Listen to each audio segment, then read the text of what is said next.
ఇదేంటంటే additive manufacturing centre అనమాట. 3D టెక్నాలజీకి సంబంధించినటువంటి ఇమేజ్ ఉంది. ఇది ఎలా పనిచేస్తుంది అని అంటే నేను మీకు ఇందాక చెప్పాను కదా, కోడింగ్ ఇస్తారు. ఆ కోడింగ్ ప్రకారం ఇదంతా సెన్సర్ చేసేసుకుంటుంది లోపల. సో మొత్తం ఇందులోనే ఫ్యూయల్ ఉంటుంది, ఇందులోనే దానికి తగ్గట్టు మొత్తం స్ట్రక్చర్ ఫామ్ చేసుకునేలా ఉంటారు. అక్కడ నుంచి మనకు కావాల్సినటువంటి ఆబ్జెక్ట్ని గ్యాదర్ చేయడానికి అవకాశం ఉంటుంది. నేను మీకు ఇందాక చూపించింది 100 వరకే, బట్ ఇది 1,00,000 వరకు కూడా మీకు ఏ విధంగా కావాలనుకున్నా కూడా ఆ విధంగా డిజైన్ తీసుకుని బయటికి రాగలుగుతుంది. సో అంత క్యాపబిలిటీ ఉండేటువంటి టెక్నాలజీని ఇప్పుడు డెవలప్ చేయడం జరిగింది. సో గణపతి యూనివర్సిటీ లైబ్రరీ అనమాట ఇది.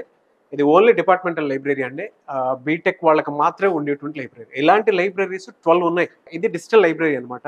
సో లోపల ఏ విధంగా ఉందో ఒకసారి చూద్దామండి. అంటే డిపార్ట్మెంట్ వైజ్ కనుక మనం చూసుకున్నా కూడా మీరు దేనికి ప్రిపేర్ అవ్వాలో ఇక్కడ స్కాన్ చేసుకుంటే వాటికి సంబంధించినటువంటి బుక్స్ కూడా డౌన్లోడ్ అవుతాయి. ఆల్ ఓవర్ ఇండియాలో కొన్ని యూనివర్సిటీస్లో కొన్ని బుక్స్ దొరుకుతాయో లేదో తెలియదు కానీ, బట్ ఇక్కడ మాత్రం ఎక్కడా లేని విధంగా మీకు బుక్స్ దొరుకుతాయి. బీటెక్కి సంబంధించినటువంటి విజ్ఞానం అంతా ఇక్కడే కనిపిస్తుంది మీకు.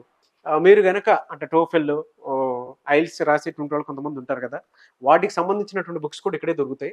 అండ్ బెస్ట్ ఆపర్చునిటీ ఏదైనా ఉంది అని అంటే వాళ్ళు రాసేటువంటి ఎగ్జామ్స్ ఏదైతే ఉందో అది ఇక్కడే కండక్ట్ చేస్తారు. వీటికి సంబంధించినటువంటి రిజల్ట్స్ మీరు ఇక్కడే చూసుకోవచ్చు. గేట్ టోఫెల్కి సంబంధించినటువంటి బుక్స్ కూడా ఇక్కడే దొరుకుతాయి మీకు. సో ఇది రీడింగ్ రూము. ఆ రీడింగ్ రూమ్ ఏ విధంగా ఉందో నేను మీకు చూపిస్తాను రండి. సో ఓవరాల్గా ఆ రీడింగ్ రూమ్లో కూడా మీకు సెంట్రల్ ఏసీ ఉంటుంది. ఇలా ప్రశాంతంగా ఉంటుంది అనమాట. 12 లైబ్రరీస్ ఉన్నాయి. ఆ 12 లైబ్రరీస్కి ఇలాంటి రీడింగ్ రూమ్స్ అయితే మీకు కనిపిస్తూ ఉంటాయి అనమాట.